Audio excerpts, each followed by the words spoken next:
हम तेरे चरणों के पास आते हैं पिता, और तुझसे प्रार्थना करते हैं पिता इस समय के लिए कि तूने हमें मौका दिया है कि हम तेरे वचन को सुनने वाले और बांटने वाले हो सके पिता। होने दे जो वचन आज बोया जाता है पिता वो लोगों के हृदयों से बात करने वाला हो सके पिता, और होने दे तेरी उपस्थिति हमारे बीच में होने वाली हो सके पिता।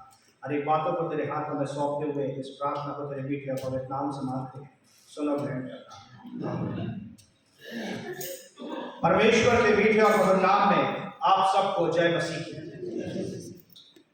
ये लेंट पीरियड में हम सभी बहुत ही कोशिश कर रहे हैं कि हम अपने आप को पवित्र बना के रखें। इन 40 दिनों में हम पूरी कोशिश कर रहे हैं कि हम अपना जो स्वभाव है वो बहुत ही नम्र रखने वाले हो सके, हम बहुत हम्बल होने वाले हो सके, और हम पूरी कोशिश कर रहे हैं कि इन 40 दिनों में हमसे कोई पाप ना हो जाए।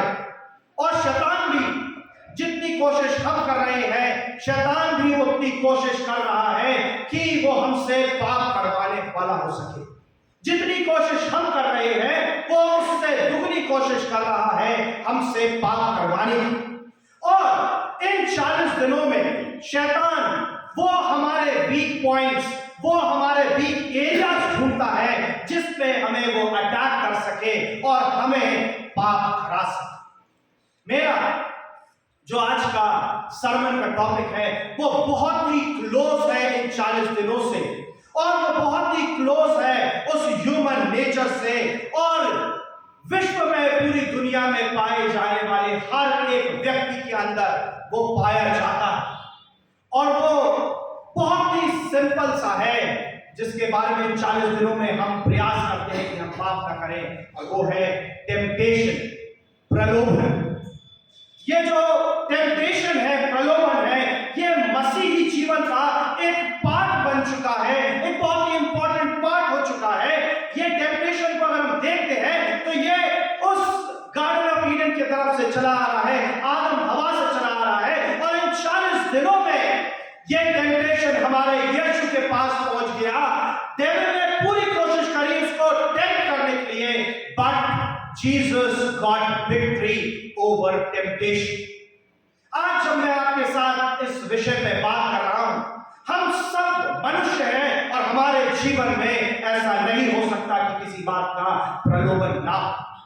अगर हमारे मन में है उसको हम सिर्फ अपने माइंड में रखें और उसको माइंड में रखते हुए इसको हम सुने कि is it possible for us कि मैं अपने उस प्रलोभन से, मैं अपने उस टेम्पटेशन से डील कर सकता हूं, उससे लड़ सकता हूं। अब यहां एक बहुत बड़ा प्रश्न हमारे सामने खड़ा होता है इन 40 दिनों में कि आखिर ये जो प्रलोभन है, ये टेम्पटेशन है, इसका मतलब क्या है? प्रलोभन का जो मतलब हम अगर बिब्लिकली देखें तो ये एक पगडंडी है जहां पे हमारे पास फ्री चॉइस है, या तो हम परमेश्वर के फेथफुल बन जाए या हम परमेश्वर के अनफेथफुल बन जाए। हमारा ये फ्री चॉइस है, ये हमारी चॉइस है कि हम किस रास्ते को चुनते हैं।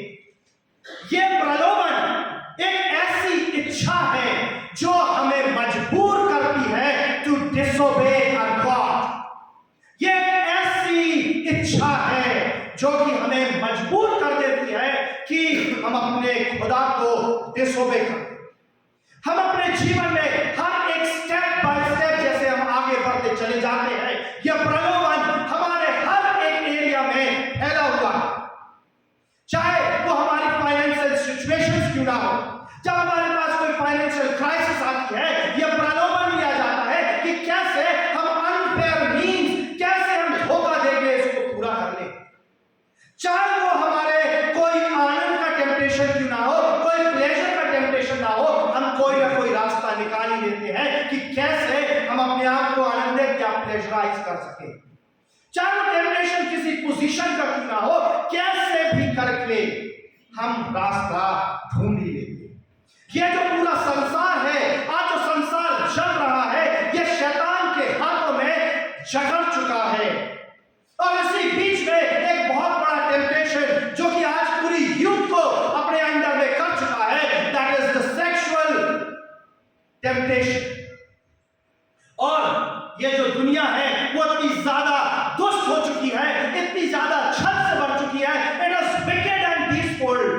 डिसीटफुल कि जो strongest man, the strongest womens जो है वो भी इस टेम्पटेशन से अपने आप को गार्ड नहीं कर पा सकती। ये जो टेम्पटेशन है, ये जो प्रलोभन है, ये हमारी एक ऐसी लड़ाई है जो हमारे अंदर चलती है। ये प्रलोभन, it is a inner battle, जो कि रिजल्ट है जो हमारी परीक्षाएं हमारे बाहरी जीवन में आती है। जो परीक्षाएं हमारी बाहरी जीवन में आती है उसी की लड़ाई हमारे अंदर चलती है। Now, why does God allow us to be tested with temptation? परमेश्वर क्यों अलाउ करता है कि हमें टेम्पटेशन आए? यहां पे दो बहुत ही मुख्य बातों के बारे में आपसे बात करूंगा। फर्स्ट, कि गॉड अलाउ कर रहा है आपके जीवन में टेम्पटेशन के लिए, वो क्यों अलाउ करता है? Now God is allowing temptation to develop more of a godly character, कि वो एक बहुत ही पवित्र कैरेक्टर आपके जीवन से खड़ा करने वाला हो सके, वो एक ऐसा एग्जाम्पल आपको सेट करने वाला हो सके। इसलिए वो आपके जीवन में टेम्पटेशंस लेके आता है। वो आपके जीवन में टेम्पटेशंस इसलिए लेके आता है ताकि वो आपके उस लेवल ऑफ मैच्योरिटी को जज करने वाला हो सके, उस ओबीडियंस को कि आप अपने खुदा के लिए कितने ओबीडियंट हैं, आप इस कलाम के प्रति कितने ओबीडियंट हैं। इसलिए वो आपको अलाउ करता है कि आप टेम्पटेशंस। बट यहां पे बहुत बड़ा बट लगा हुआ है, दैट गॉड डजंट टेम्प्ट। वो आपको प्रलोभन नहीं करता है, वो अलाउ तो करता है बट खुद वो टेम्प्ट नहीं करता है। हम देखते हैं जेम्स चैप्टर 1 में, जैसा अभी पढ़ा गया, जेम्स बताता है कि God is never involved in tempting. James कभी भी बताता है अपने पुस्तक में कि परमेश्वर कभी भी टेम्पटिंग में इन्वॉल्व नहीं है। मेरे साथ खोल लीजिए याकूब 1:13 और 14, जो इस प्रकार लिखा हुआ है, जब किसी की परीक्षा हो तो वो ये ना कहे कि मेरी परीक्षा परमेश्वर की ओर से होती है। ये common mistake that human beings make, कि जब हम परीक्षाएं, जब टेस्ट, जब प्रलोभन हमारे ऊपर आते हैं, we start to blame God कि ये तो परमेश्वर की ओर से है।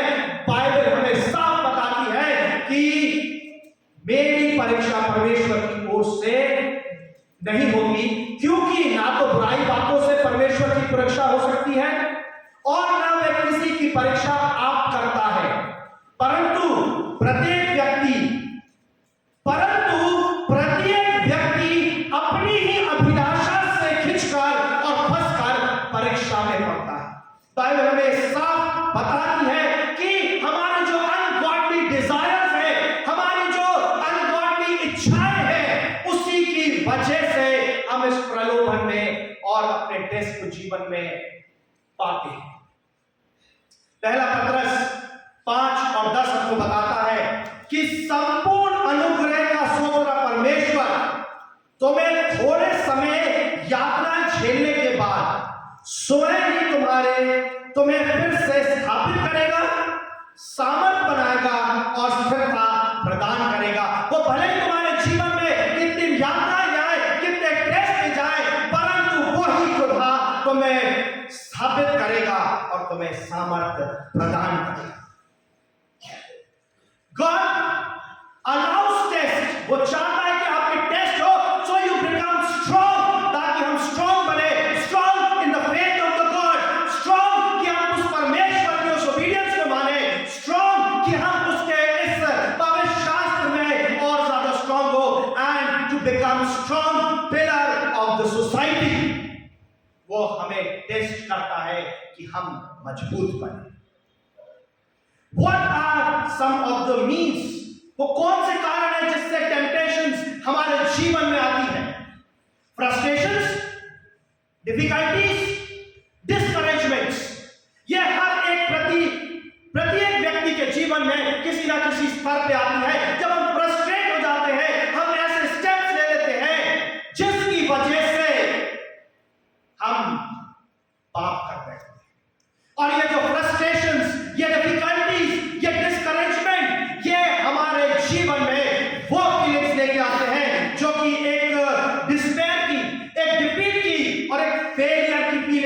जीवन में लेके आते हैं। ये टेम्पटेशंस जो हमारे जीवन में आते हैं वो हमारे सिंफुल नेचर की वजह से आते हैं। ये जो हमारा सिंफुल नेचर है, हमारा जो अनगॉडली मन है, उसकी वजह से हमारे जीवन में ये प्रलोभन आता है। ये प्रलोभन हमारे जीवन में शायद बुरी हेल्थ की वजह से भी आ सकता है। जब हम बीमार हो जाते हैं, we start blaming God। और बहुत से बार जब ये बीमारियां या कोई ऐसी तकलीफ आपके शरीर में होती है, we move apart from God और हम एक ऐसे रास्ते चले जाते हैं जिस जगह हमें जाना नहीं। Temptations can come from worldly thinking। हम ज्यादा इस दुनिया के बारे में सोच रहे हैं rather than thinking of the godly। हम इस संसार के बारे में ज्यादा सोच रहे हैं उस स्वर्ग के बारे में। हमारे मिसबिलीव्स, हमारी गलत धारणाएं, हमारी चिंताएं, हमारा लेजीनेस, हमारी जेलसी, हमारा प्यारपन, हमारा सेल्फिशनेस, हमारी मैच्योरिटी और हमारा परमेश्वर में ग्रो करना भी, ये सब जब हम लैक करते हैं तब प्रलोभन हमारे जीवन में एंड करता है। And how can we deal with this temptation?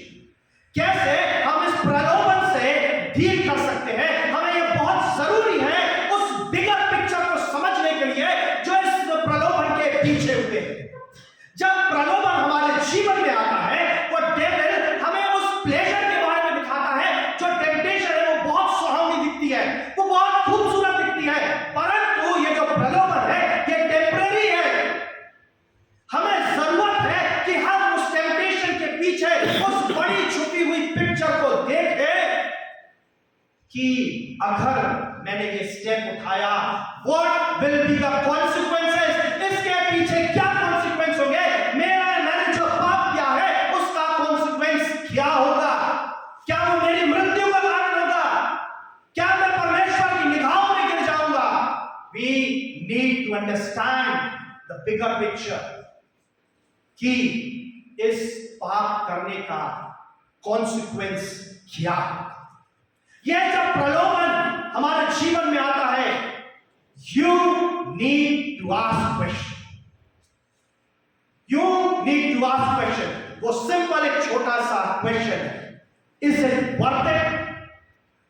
क्या ये जरूरी है? क्या ये महत्व रखता है जब कोई प्रलोभन हमारे जीवन में आए? Now, what temptation really is? हमने डीलिंग देख रहे हैं, लेकिन टेम्पटेशन जब तक हमें उसके बारे में नहीं पता तो हम उसके साथ डील नहीं कर सकते। उसके बारे में थोड़ा सा जानना बहुत जरूरी है। अकॉर्डिंग टू द बाइबल, पहली चीज जो बाइबल बताती है, that temptation is not sin. Temptation पाप नहीं, but temptation is an opportunity to commit sin. वो एक अपॉर्चुनिटी है कि आप पाप करें। Even Jesus was tempted. प्रलोभन पाप नहीं है, परंतु वो एक ऐसा रास्ता है जिससे आप पाप करते हैं। दूसरा ट्रुथ इसका कि इस प्रलोभन का सोर्स हमारा खुदा नहीं है। The source of our temptation is not our God. इसकी तीसरी सच्चाई प्रलोभन की है कि जो हमारा प्रलोभन है, इसका जो सोर्स है वो हमारा ईविल या दुष्ट नेचर है। ये हमारी चॉइसेस है, स्टार्टिंग से एंड तक इट इज आवर चॉइस। हम जब पाप कर लेते हैं, प्रलोभन की तरफ खींचे चले जाते हैं, जब हमें होश आता है कहते हैं the devil made me do it, शैतान ने मुझसे करा दिया। नो, ये हमारी चॉइस थी। We have our own desire. हमने अपनी इच्छाओं को पूरा किया। ये हमारी इच्छा थी शुरू से अंत तक। इसका चौथा सत्य, अगर हम इस प्रलोभन के साथ शुरुआती समय में ही डील नहीं करेंगे, it will lead us to sin. वो हमें सिन करने पे मजबूर कर देगा। जैसा इसी याकूब में लिखा हुआ है वर्ष 15 में, फिर अभिलाषा गर्भवती होकर पाप को जन्म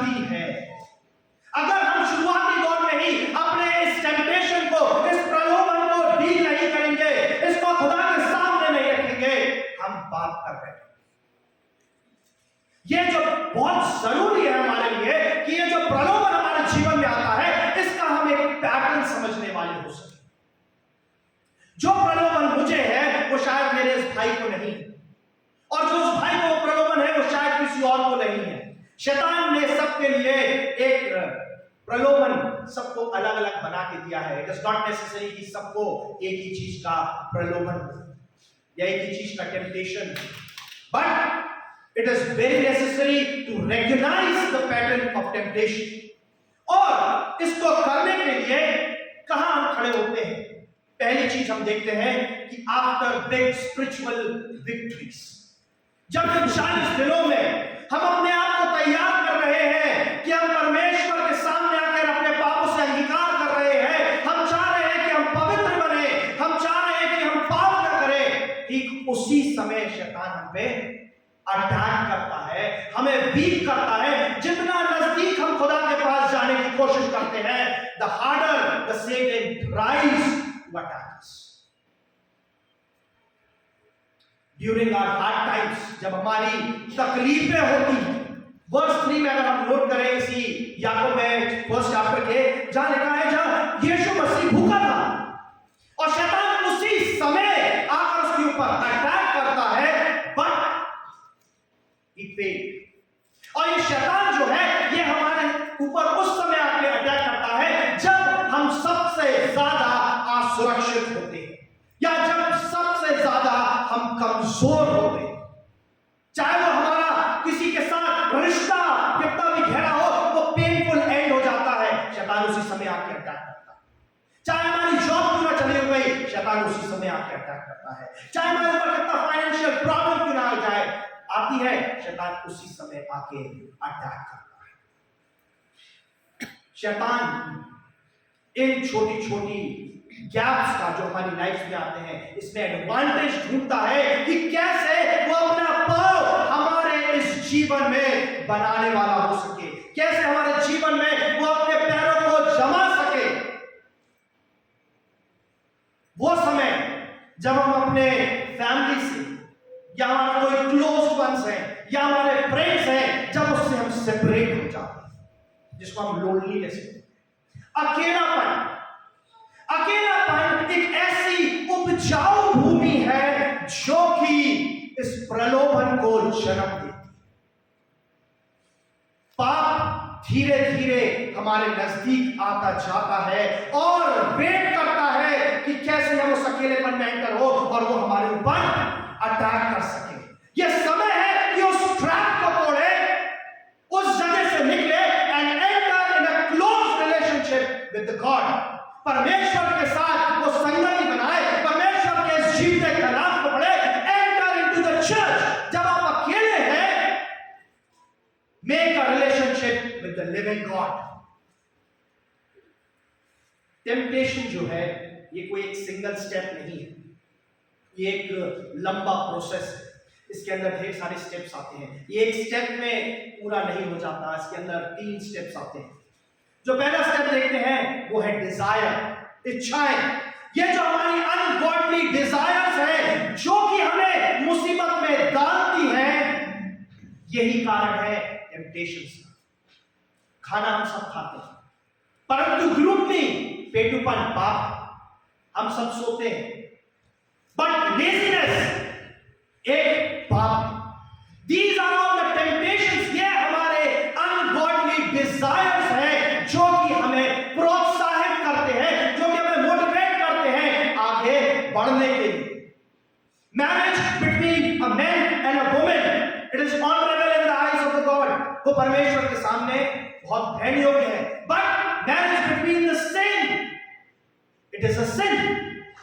ये हमारी अंदर की अनगॉडली डिजायर्स है जो हमें मोटिवेट करती है, हमें आगे बढ़ाती है प्रलोभन की तरफ। ये जो प्रलोभन है ये बहुत ही ज्यादा डिसेप्टिव है, ये छल से भरा हुआ है।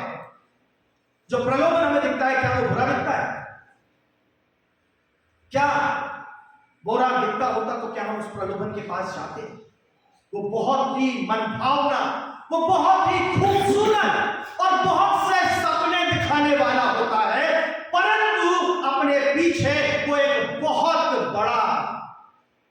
जाल बिछाए रखता है। जैसे कि जो फिशरमैन होते हैं, जो मछली पकड़ते हैं, जो मछली पकड़ने का कांटा होता है, अगर उसको ऐसे ही पानी में डाल दे मछली नहीं फंसती। उस कांटे को बड़ी अच्छी तरीके से उस बेट से या किसी रंग बिरंगे बेट जिसको बोलते हैं उससे उसको कवर किया जाता है, ताकि मछली उसकी तरफ लोड हो, उसकी तरफ आकर्षित हो, और जैसे उसकी तरफ आकर्षित होती है वो अपनी लाइफ खो बैठती है। सेम उसी प्रकार ये जो प्रलोभन हमारी तरफ दिखते हैं, ये जो छल भरे हैं, ये बहुत अट्रैक्टिव लगता है, परंतु उसके पीछे बहुत सारा पेन, सॉरो, यहां तक की पनिशमेंट छुपी हुई है।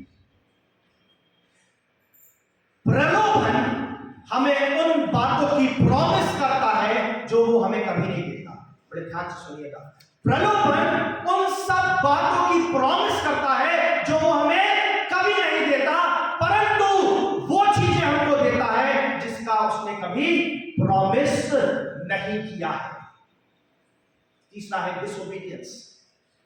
जब हमारे अंदर अनगॉडली डिजायर्स आ गए हैं, हमने मान लिया है कि वो बहुत ही सुहावना है, वो बहुत ही खूबसूरत है, मुझे वो चाहिए है।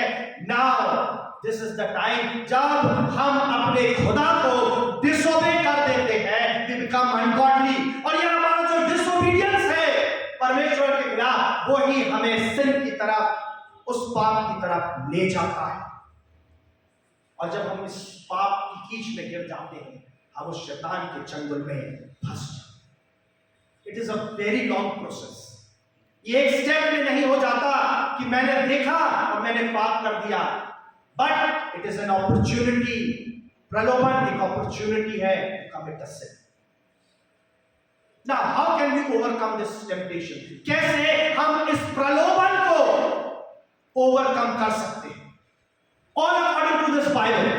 अगर बाइबल की तरफ देखें तो हम इस प्रलोभन को अपने से दूर कर सकते हैं। पहले रिपेंटेंस और फेथ के थ्रू अपने पापों से माफी मांगे और अपने विश्वास में दृढ़ हो जाए। एज अ बिलीवर, एक मसीह होने के नाते, एक विश्वासी होने के नाते हमें परमेश्वर को धन्यवाद देना चाहिए, क्योंकि उसे पता है कि कैसे वो हमें उस पाप की कीच से निकाल सके। दूसरा पत्रस 2 और 9 में लिखा हुआ है, प्रभु भक्तों को परीक्षा में से निकाल लेना जानता है। When we confess our sins, जब हम अपने पापों के लिए कन्फेस करते हैं, वो हमें उस कीच से निकाल कर बाहर कर देता है। रोमन्स 6:18 कहता है, पाप से छुड़ाए जाकर धर्म के दास बना देता है। ये लेंट के सीजन में, इस 40 दिनों में, we need to focus more on our mistakes. हमें ज्यादा फोकस करने की जरूरत है अपनी मिस्टेक्स पे, अपने उन छोटे वीक पॉइंट्स पे, एंड आस्क, अगर हमने कोई पाप किया है परमेश्वर से प्रार्थना करें, उस रिपेंट करें, and God will give us the strength. वो शक्ति देगा कि हम उन टेम्पटेशंस को अपने जीवन से दूर रख सकें। दूसरी चीज कि कैसे हम इस टेम्पटेशन को अपने जीवन से दूर रख सकते हैं, दैट इज टू मीडिएट, इसके ऊपर चलना, इसको पढ़ना और इसके अकॉर्डिंग अपनी लाइफ को स्पेंड करना। ये जो अनसेव्ड वर्ल्ड है, ये जो वर्ल्ड जो कि शैतान के चंगुल में फंस चुका है, ये आपके ऊपर पूरी तरीके से पीयर प्रेशर डालेगा, इतना प्रेशर डालेगा कि आप उसकी अकॉर्डिंग चलिए, नहीं तो आप अलग हो जाएंगे। लेकिन बाइबल हमको बताती है रोमियो 12 और 2 में, जहां इस प्रकार लिखा हुआ है, इस संसार के सदस्य ना बनो, परंतु तुम्हारे मन के नए हो जाने से तुम्हारा चाल चलन भी बदला जाए, जिससे तुम परमेश्वर के भली और भांति और सिद्ध इच्छा अनुभव से मामूल करते रहो। हम कैसे अपने इस माइंड को रिवाइव कर सकते हैं, कैसे जो हमारी सोच है इसको रिवाइव कर सकते हैं, and that is the filling our mind with the word of the God. अपने मन को, अपने दिमाग को परमेश्वर के वचन से फिल करके, भजन संहिता 119:11 कहता है, मैंने तेरे वचन को अपने हृदय में रख छोड़ा है कि तेरे विरुद्ध पाप ना करूं। जब हम इस वचन को अपने अंदर रखते हैं तब हम पाप नहीं कर सकते। पॉल 2 कमांड्स देता है इस प्रलोभन से बचने के लिए कि fill yourself with the holy spirit, पवित्र आत्मा से भर जाओ, और दूसरा कि अपने जीवन में परमेश्वर के कलाम को उतारो।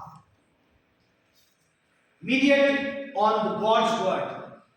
अगर हमारे जीवन में कोई टेम्पटेशंस है, जरूरी है, मेरे जीवन में भी है, सबके जीवन में जरूरी है कि हम घर जाएं और एक उस टेम्पटेशन के लिए बाइबल में ऐसा कोई प्रलोभन नहीं है, ऐसी कोई बात नहीं जिसके लिए वर्ष लगी, उस वर्ष को याद करना।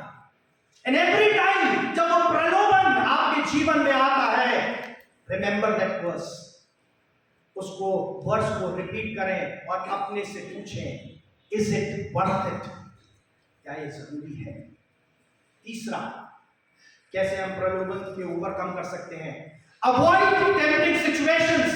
जब हमारे ऊपर प्रलोभन आता है तो हम उसको अवॉइड करें। जब हम किसी पाप को लग रहा है कि हम उस पाप के डेंजर में जा रहे हैं, get out of their quickly, उधर से जल्दी से हट जाइए।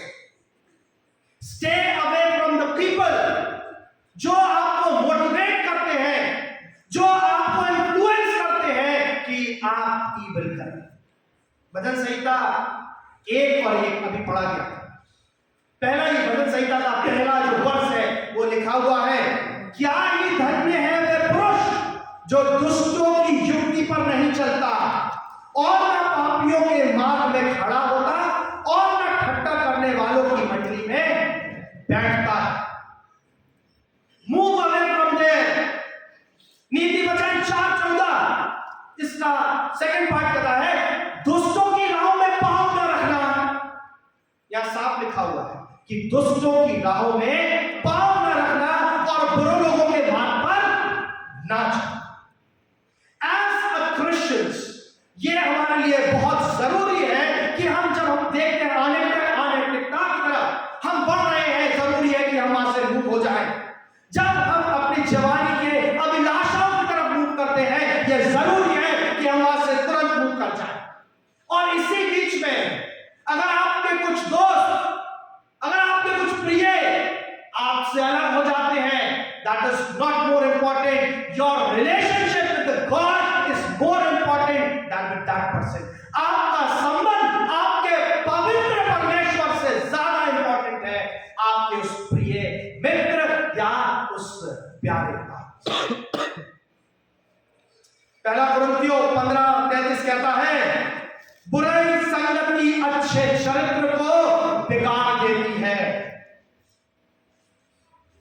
चौथी चीज, बी ट्रांसपेरेंट टू गॉड।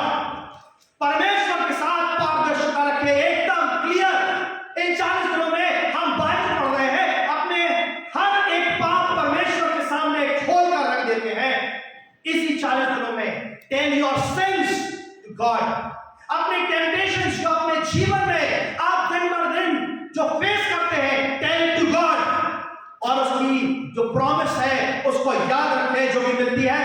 पहला यूहन्ना 1:9 में, यदि हम अपने पापों को मान लें तो वह हमारे पापों को क्षमा करने और हमें अधर्म से शुद्ध करने में विश्वास योग्य है। अगर हम मान लें, हम अपने टेम्पटेशंस, अपनी गलतियां, अपने पाप खुदा से मान ले, तो वो उन्हें क्षमा कर देना। हमारा खुदा हमें क्षमा कभी देरी नहीं करता है। सो नेक्स्ट टाइम अगर हमारे जीवन में कोई प्रलोभन आता है, मैं चाहता हूं सिर्फ 2 वर्सेस हम पढ़ेंगे। पहला निकाल ले, याकूब 1 और 12। याकूब 1 और 12। जब प्रलोभन हमारे ऊपर आता है, इन 2 वर्सेस को हम याद रखें। याकूब 1 और 12 जहां इस प्रकार लिखा हुआ है, धन्य है वो मनुष्य जो परीक्षा में स्थिर रहता है, क्योंकि वह खरा निकलकर जीवन का वो मुकुट पाएगा जिसकी प्रतिज्ञा प्रभु ने अपने प्रेम करने वालों से की है। हमें याद रखना है कि अगर हम इन परीक्षाओं में स्थिर नहीं रहेंगे, वो मुकुट से हम वंचित रह जाएंगे जो परमेश्वर ने हमारे लिए रखा हुआ है। और वो यहां लिखता है कि प्रभु ने अपने प्रेम करने वालों से की है। रिमेंबर, जब भी आपके जीवन में यह प्रलोभन आए तो याद रखें, अगर हम उस प्रलोभन की तरफ बढ़ेंगे, पाप की तरफ बढ़ेंगे, वो मुकुट जो उसने छोड़ रखा है उससे हम वंचित हो जाएंगे। दूसरी चीज, दूसरा, पहला कुरिन्थियों 10 और 13, ये बहुत इंपॉर्टेंट है हमारे लिए समझने के लिए। जहां इस प्रकार, पहला कुरिन्थियों 10 और 13, जहां इस प्रकार लिखा हुआ है, तुम किसी परीक्षा में नहीं पड़े जो मनुष्य के सहने से बाहर है। ये बहुत इंपॉर्टेंट है हमारे जीवन में कि हमारे जीवन में जो परीक्षाएं आती है वो इतनी बड़ी नहीं है कि उसको हम हैंडल नहीं कर सके। परमेश्वर सच्चा है और मैं तुम्हें सामर्थ्य से बाहर, परमेश्वर सच्चा है और वो तुम्हें सामर्थ्य से बाहर परीक्षा में ना पड़ने देगा, वरन परीक्षा को साथ निकास भी करेगा कि तुम सह सको।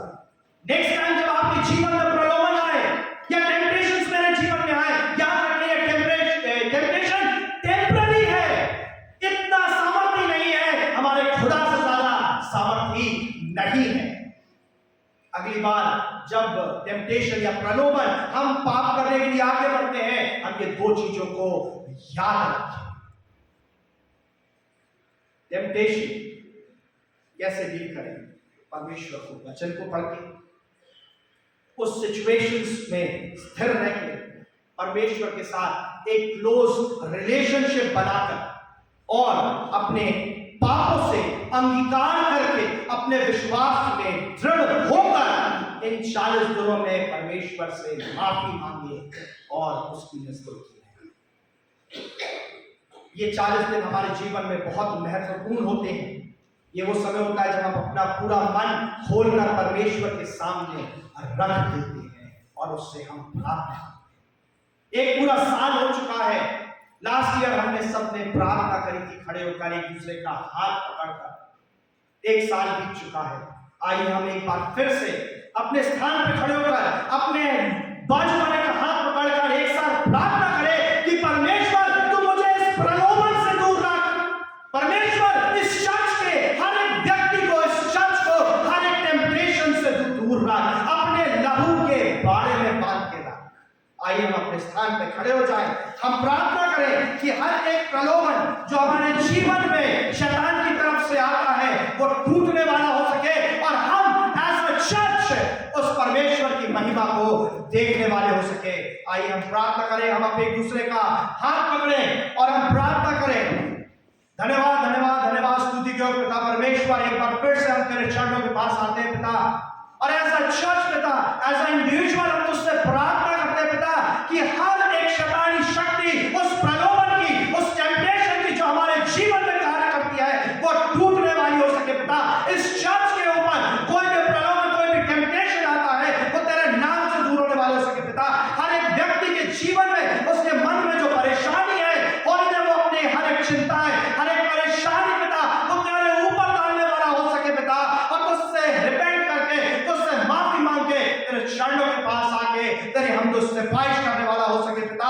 होने दे यहाँ पे हर एक व्यक्ति जब एज अ चर्च पिता, एज अ इंडिविजुअल एक दूसरे के साथ एक साथ खड़े होकर तुझसे प्रार्थना करते हैं, होने दे तेरी आत्मा हमारे बीच में उपस्थित होने वाले हो सके पिता, और हर एक बंदिशों को पिता, हर एक दुख को, हर एक कष्टों को, हर एक प्रलोभन की आत्माओं को पिता तेरे नाम से दूर करते हैं। होने दे इस चर्च को, हर एक व्यक्ति को पिता तेरे लहू में बांधते हैं पिता, किसी शैतान का पीछा कर हमें इन 40 दिनों में हमें कमजोर ना करने वाले हो सके पिता। हर एक बातों को तेरे चरणों पे रखते हुए पिता इस प्रार्थना को तेरे मीठे और पवित्र नाम से मांगते हैं, आमीन। हम अपने स्थान पर बैठ जाएंगे।